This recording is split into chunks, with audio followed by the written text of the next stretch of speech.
Bismillah, Assalamualaikum warahmatullahi wabarakatuh. Kita lanjutkan materi kita, yaitu materi sejarah Islam. Dan kita masuk ke pembahasan khalifah berikutnya ya, dari Abbasiyah. Kita sudah membahas Abul Abbas As-Saffah, Abu Ja'far Al-Mansur, kemudian yang ketiga Harun Ar-Rasyid, yang keempat adalah Al-Ma'mun ya, Khalifah Al-Ma'mun, dan yang kelima yaitu Khalifah Al-Mu'tasim Billah. Taib. Siapa nama beliau? Nama beliau adalah Muhammad bin Harun Ar-Rasyid. Itu nama aslinya. Ya. Dia adalah saudara dari Al-Ma'mun karena sama bapaknya, yaitu Harun Ar-Rasyid. Dan punya julukan namanya Al-Mu'tasim Billah, orang yang berlindung kepada Allah. Dan Al-Mu'tasim Billah ini adalah khalifah pertama yang menggandengkan nama dengan nama Allah. Ya, nanti setelah itu nanti ada namanya Al-Mutawakkil Billah, Al-Ini Billah, Al-Itu Billah, nah gitu. Nanti yang terakhir Al-Musta'sim Billah. Jadi siapa yang pertama kali menggunakan tren seperti ini, yaitu Al-Mu'tasim Billah.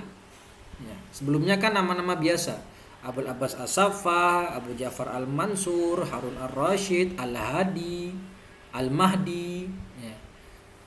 Nah, barulah di masa beliau dipakai kata Al-Mu'tasim Billah. Nah, kebijakannya apa saja? Kebijakannya yang pertama melanjutkan mihnah, itu masih menganggap Quran adalah makhluk ya, yang gara-gara itu nanti banyak ulama yang disiksa, di antaranya Imam Ahmad bin Hanbal rahimahullah ya. Kemudian kebijakan yang kedua adalah bersikap lunak dengan para Alawiyun ya, atau Alawiyah, keturunan Ali bin Abi Thalib.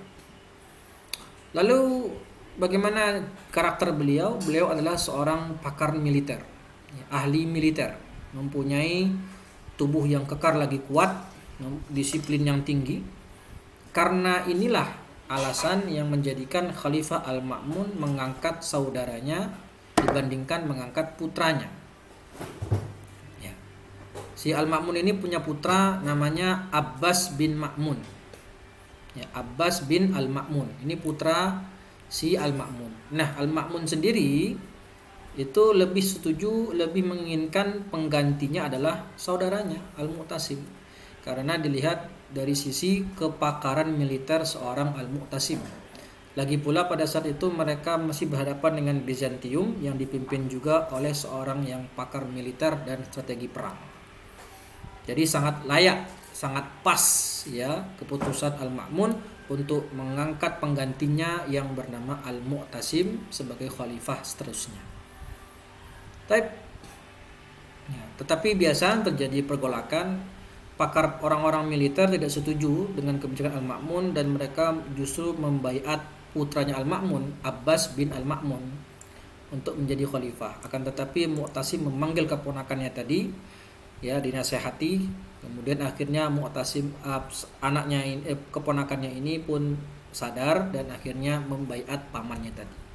Jadi anaknya ini, keponakannya atau anak Al-Ma'mun justru ikut setuju membaiat pamannya setelah dinasehati. Taib. Di masa beliau juga ada pemberontakan. Meskipun beliau sudah bersikap lunak dengan pihak Alawiyah, tetapi tetap ada pemberontakan dari pihak Alawiyah yang bernama Muhammad bin Qasim bin Umar. Ini pimpinan pemberontakan. Bin Ali Zainal Abidin bin Husain bin Ali bin Abi Thalib. Ya, tetapi pemberontakan tadi berhasil dipadamkan dan si Muhammad bin Qasim berhasil ditawan. Nah, karena Mu'tasim ini sudah bersikap lunak kepada Alawiyah, maka yang harusnya si pemimpin pemberontakan ini dihukum mati, tapi diganti dengan penjara. Dan suatu ketika ketika Idul Fitri, si Muhammad bin Qasim ini melarikan diri dan tidak tahu kemana rimbanya. Lalu beliau juga membangun sebuah kota. Ya, ini kebijakan infrastruktur berarti. Membangun sebuah kota indah sebagaimana pendahulunya dulu yang namanya siapa? Kakeknya dulu. kakek buyutnya Abu Ja'far Al-Mansur membangun kota Baghdad. Nah, kalau Al-Mu'tasim membangun kota Sarra Man Ra'a. Sarra Man Ra'a yang artinya membahagiakan orang yang melihatnya. Lama-lama kota tadi dikenal dengan nama Samarra. Ya. Dan akhirnya pusat pemerintahan dipindahkan ke kota Samarra yang sebelumnya berpusat di kota Baghdad. Nah, lalu sebagaimana biasa Bizantium yang awalnya merasa yang sempat kalah dalam terpuruk ya di masa Harun ar-Rasyid, mereka ingin bangkit kembali dan berusaha merebut beberapa wilayah kaum muslimin.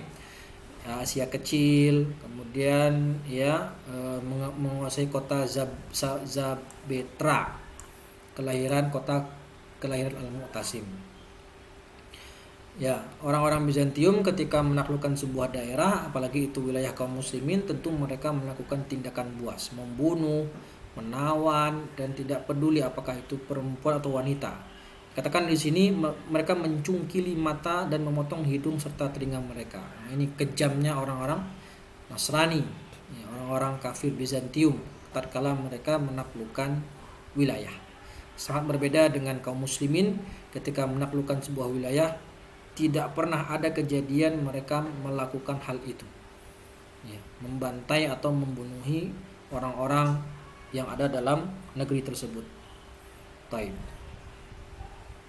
Nah, ada sebuah kisah populer ya, yang mana yang pernah sangat populer ya, yaitu seorang wanita dari keturunan Bani Hashim itu berada di kota Amuria. Ya, ada di kota Amuria.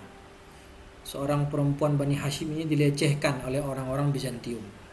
Negeri yang ditaklukkan oleh Bizantium. Di sana ada kaum muslimin dan di sana ada wanita keturunan Bani Hashim dilecehkan oleh orang-orang Bizantium. Si perempuan ini dimasukkan ke penjara dan berteriak wa mu'tasima. Teriakannya wa mu'tasima. Kemana engkau wahai Mu'tasim? Minta tolong dia. Kemudian ada orang di negeri tersebut yang mendengarkannya dan lapor, datang ke kota Samarra, datang ke ibu kota ke Baghdad atau ke tempat Al-Mu'tasim berada, melaporkan kejadian tersebut. Mendengar aduan tersebut, maka Mu'tasim pun mengatakan labbaika ya ukhtah, karena keturunan Bani Hashim kan Abbasiyah itu keturunan dari Bani Hashim ya. Maka si Al-Mu'tasim mengerahkan semua pasukannya yang konon katanya panjang pasukan tersebut itu memanjang dari sepanjang ibu kota ke kota Amuriyah, itu ujungnya, itu kepalanya, dan ujungnya itu masih berada di kota Baghdad ya, atau kota Samarra ya. Jadi panjang pasukan itu memanjang dari negeri Abbasiyah tempat Al-Mu'tasim berada sampai ke kota Amuriyah, kota yang akan dituju untuk ditaklukkan, menyelamatkan si perempuan dari Bani Hashim tadi ya. Singkat cerita ya, tentu orang kafir tadi kalah, benteng-benteng ditaklukkan dan dihancurkan sama rata dengan tanah. Nah, gara-gara Al-Mu'tasim tadi masih melanjutkan kebijakan khalifah sebelumnya Al-Ma'mun yang terpengaruh filsafat yang mengatakan Al-Quran adalah makhluk ya, fitnah khalqul Quran ya, mengatakan Al-Quran adalah makhluk, maka ya Imam Ahmad dipenjara. Imam Ahmad salah satu ulama yang disiksa di zaman Al-Mu'tasim billah. Taib ya. Dan ini beberapa dialog antara Imam Ahmad dengan orang-orang Mu'tazilah yang mengatakan Al-Quran adalah makhluk ya. Intinya ketika dialog dengan Imam Ahmad itu orang-orang Mu'tazilah kewalahan, tidak bisa mendebat Imam Ahmad. Gara-gara kalah dialog, kalah debat, ya udah main kasar kan gitu ya. Karena memiliki kekuasaan, orang-orang Mu'tazilah yang berada di sekeliling Khalifah Al-Mu'tasim itu disuruh debat membantah argumen Imam Ahmad supaya Imam Ahmad mengakui Quran itu makhluk. Tapi namanya Imam Ahmad kan seorang ulama besar, mujtahid, ya murid langsung Imam Syafi'i, bisa membantah balik argumen orang-orang Mu'tazilah, sehingga mereka kewalahan. Ya udah, ujung-ujungnya apa? Main campur. Kalah dialog, main tangan. Itu biasa kayak gitu ya. Udah nggak bisa ngapa-ngapain, udah main kasar. Taib. Ya, bahkan di antara ahli sejarah mengatakan, Abu Hasan al-Mas'udi mengatakan itu sampai ada 38 kali cambukan di punggung Imam Ahmad hingga meleleh darah dari punggungnya. Banyak ulama lain yang ditangkap dan dipaksa untuk mengakui Quran adalah makhluk. Ya, di antara mereka juga banyak yang akhirnya mengaku tapi dengan terpaksa demi menyelamatkan diri dari siksaan pemerintah. Tapi Imam Ahmad, dan ada lagi namanya Imam Al-Buwaiti, ya, kalau tidak salah ya, Al-Buwaiti itu wafat. Ya, ada juga ya di antara mereka yang meninggal gara-gara siksaan dari khalifah di masa fitnah khalqul Quran. Imam Ahmad dibujuk sama ulama lain untuk udahlah ngaku aja gitu, udahlah terima aja gitu, terima aja kalau Quran itu makhluk demi menyelamatkan diri muslim. Tapi Imam Ahmad menolak. Seandainya saya mengakui, maka berapa banyak orang yang akan ikut mengakui Quran itu makhluk. Karena keteguhan Imam Ahmad, ya, dia rela menerima cambukan dari khalifah demi memegang kebenaran. Masya Allah, ya. Ini kita lihat berapa banyak kisah para ulama yang berseberangan dengan pemerintah. Akhirnya ulama tadi dipenjara, disiksa. Ya, kita pernah mendengar saat pertama waktu itu Abu Ja'far al-Mansur dengan Imam Abu Hanifah. Imam Abu Hanifah nggak mau diangkat jadi qadhi, dipenjara sama Abu Ja'far al-Mansur sampai meninggal di penjara. Ya. Kemudian yang sekarang Imam Ahmad di masa berseberangan dengan Khalifah Al-Mu'tasim billah, dicambuk, dipenjara, dicambuk. Ya, bahkan ada juga yang lain yang bahkan meninggal dunia. Ya, di masa kemerdekaan ada yang namanya Buya Hamka berseberangan dengan Bung Karno. Ya, akhirnya Buya Hamka dipenjara. Meskipun akhirnya Buya Hamka memaafkan Bung Karno, bahkan mau menyolatkan jenazah Bung Karno. Ya. Dan banyak lagi. Ya. Banyak yang namanya ulama Rabbani, ketika dia bertentangan dengan pemerintah, dia akan memegang teguh kebenaran tadi meskipun disiksa. Ya. Tapi yang namanya emas tetaplah emas, tidak akan pernah berubah menjadi kotoran. Ya. Dengan difitnah bagaimanapun, disiksa, dijatuhkan nama baiknya dan seterusnya, ya, nama-nama mereka tetap harum di kalangan kaum muslimin. Ya, Buya Hamka difitnah macam-macam dulu kan oleh komunis PKI, tetapi nama beliau tetap harum, ya, di mata kaum muslimin. Baik.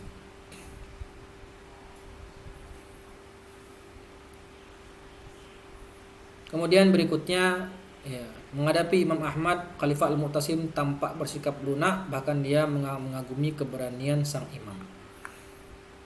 Para ahli sejarah ada yang menyebutnya Al-Mu'tasim ini mempunyai julukan lain yang bernama Al-Musammin, yaitu sang delapan. Kenapa? Kenapa namanya sang delapan? Karena angka 8 sangat berkaitan erat dengan Khalifah Al-Mu'tasim. Yang pertama, dia itu khalifah ke-8. Ya, khalifah ke-8. Abul Abbas, Abu Ja'far al-Mansur, Al-Mahdi, Al-Hadi, Al-Ma'mun, Abul Abbas, kemudian Abu Ja'far al-Mansur, Al-Mahdi, tidak salah ya, Al-Mahdi, kemudian ada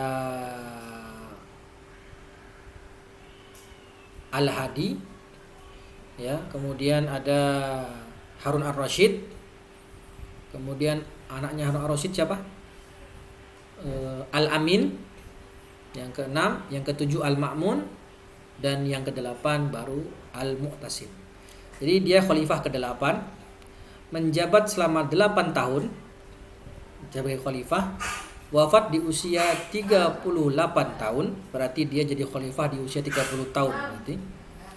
Kemudian masa pemerintahannya itu 8 tahun, 8 bulan, 8 hari. Ya. Ketika wafat meninggalkan 8 putri dan 8 putra. Ya. Jadi dijuluki Sang 8 karena banyak angka 8 yang melekat pada diri Al-Mu'tasim billah. Wallahu ta'ala wa'alam. Ya, semoga bermanfaat. Wassallallahu ala nabiyina Muhammad wa ala alihi wa ashabihi ajma'in. Assalamualaikum warahmatullahi wabarakatuh.